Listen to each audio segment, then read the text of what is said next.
kutoka kuwa kijana familia maskini hadi kuwa mchezaji mkubwa zaidi duniani. Huyu ni Cristiano Ronaldo. Jina kamili ni Cristiano Ronaldo dos Santos Aveiro. Amezaliwa tarehe 5 Februari mwaka 1985. Mahali alipozaliwa ni Funchal, Madeira, Ureno. Uraia ni Mreno. Nafasi ni mshambuliaji. Timu ni Al Nassr. Timu ya taifa ni Portugal National Team. Jezi namba 7. Wasifu mfupi wa Cristiano Ronaldo. Ronaldo alianza kucheza soka katika akademi ya Sport CP huko mchini Ureno.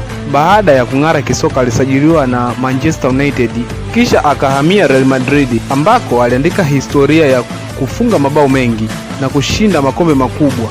Baadaye akachukuliwa na Juventus, kisha akarudi tena Manchester United na hivi sasa yuko Al Nassr nchini Saudi Arabia. Mafanikio ya Cristiano Ronaldo: ameshinda Ballon d'Or mara 5, bingwa wa Euro 2026 akiwa Ureno.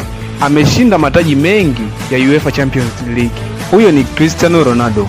Swali ni je, kwa maoni yako Cristiano Ronaldo ni mchezaji bora kuwahi kutokea katika hii dunia? Kama ni ndio, andika goti. Kama sio, andika hapana kwenye comment. Naitwa Mukizi, usahau kunifollow.